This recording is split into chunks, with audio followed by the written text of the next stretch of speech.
নদিয়ার কৃষ্ণনগর সদর হাসপাতালের প্রসূতি বিভাগের বিল্ডিং চত্বরে ভয়াবহ অগ্নিকাণ্ডের ঘটনা ঘিরে চাঞ্চল্য ছড়ালো শুক্রবার দুপুরে। হাসপাতালের ভেতরে জমে থাকা আবর্জনা স্তূপ, পুরনো আসবাবপত্র ও বাতিল 4 চাকা গাড়িতে হঠাৎ আগুন ধরে যায়।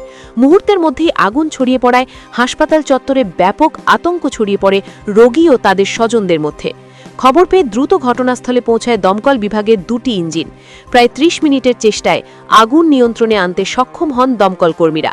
স্থানীয় সূত্রে জানা গিয়েছে, সকাল থেকেই আবর্জনা স্তূপে আগুন জ্বলতে দেখা যাচ্ছিল। অভিযোগ উঠেছে, কেউ ইচ্ছাকৃতভাবে আগুন লাগাতে পারে। দমকল সূত্রে জানানো হয়েছে, ঘটনাস্থলে কোনো বৈদ্যুতিক পোস্ট বা তার না থাকায় শর্ট সার্কিট থেকে আগুন লাগার সম্ভাবনা কম বলেই প্রাথমিকভাবে মনে করা হচ্ছে। ঘটনার ফলে হাসপাতাল চত্বরে কিছু সময়ের জন্য আতঙ্কের পরিস্থিতি তৈরি হলেও বড় কোনো ক্ষতি হয়নি। পুরো ঘটনার তদন্ত শুরু করেছে প্রশাসন। নদিয়ার কৃষ্ণনগর থেকে অর্ণব মজুমদারের রিপোর্ট, স্টিং নিউজ। আমার যত সম্ভব মনে হচ্ছে, এখানে এই এত গার্বেজ, একটা হসপিটালের মধ্যে এতটা গার্বেজ এখানে জড়ো করে কেন, মিউনিসিপ্যালিটিতে খবর দিয়ে না তুলে তোলার কারণ ব্যবস্থা করেন আমি জানি না। মনে হচ্ছে এটা গার্বেজটা, নোংরাটা পরিষ্কার করার জন্য এটা আগুনটা লাগানো হয়েছিল। কন্ট্রোল হয়ে যখন কন্ট্রোলের বাইরে চলে গেছে তখনই আমাদের ফায়ার ব্রিগেডকে কল করা হয়েছে এটাতে।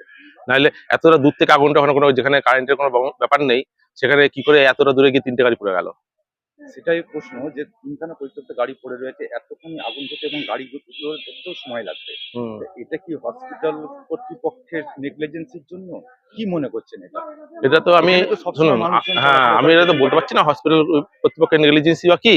আমার যতদূর ধারণা, যে এখান থেকে আগুনটা যখন অতটা দূরে গেছে এবং একটা সদরের মধ্যে থেকে আমার ফায়ার ব্রিগেড হয়তো খুব বেশি হার্ডলি 2 কিলোমিটার দূর, ঠিক আছে, এতটা দূর থেকে আগুনটা যেতেও যা সময় লাগবে তার আগে গাড়ি পর্যন্ত যাওয়ার আগে আমাদের ফায়ার ব্রিগেড চলে আসার কথা, ঠিক আছে। ওনারা যখন ফোন করেছে তখন অটোমেটিকলি 3টে গাড়ি জ্বলছে, অর্থাৎ আগুনটা অনেকক্ষণ আগেই লেগেছে, ঠিক আছে। এবং সেটা কি মানে হসপিটাল কর্তৃপক্ষে জ্ঞানত লেগেছে বা অজ্ঞানত আমি এটা বলতে পারছি না।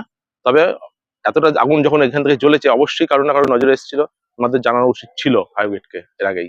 মানে এটা কোনো শর্ট সার্কিট বা অন্য কিছু? না, এটা শর্ট সার্কিট না, এখানে কারেন্টের কোনো ব্যাপারই নেই, এখানে শর্ট সার্কিট হবে কোথা থেকে? এর আগেও তো আপনারা এখানে এসে এই গার্বেজ থেকে আগুন নিভিয়েছেন।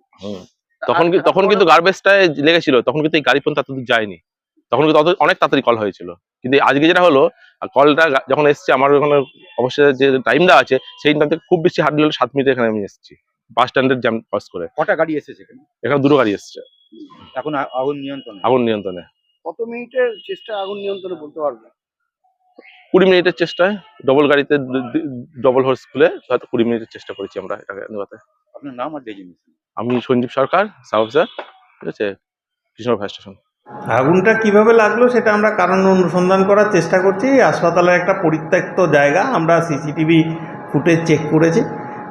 হাসপাতালে যে পরিত্যক্ত জায়গা আছে সেটা বাইরের কিছু মানুষ কিছু আবর্জনা ফেলেন ওখানে, সেইটাতে আমাদের হাসপাতালের ভেতর থেকে কোনো এরিয়া নয় ওটা, আর কি অ্যাক্সেস করা হয় না।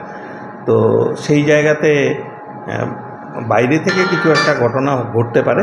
আমাদের এখান থেকে আমরা ওখানটায় পৌঁছোই না, আর কি ওই জায়গাটা হসপিটালের বাউন্ডারির মধ্যে ইমার্জেন্সি না, ওখানে ইমার্জেন্সি না, ওখানে কোনো ইমার্জেন্সি, যেটা ওখানে আউটডোর থেকেও অনেক দূরে, ইমার্জেন্সি থেকেও অনেক দূরে। এটা হাসপাতালের একটি পরিত্যক্ত জায়গা। আমি সুপারিনটেনডেন্ট, নদিয়া জেলা হাসপাতাল।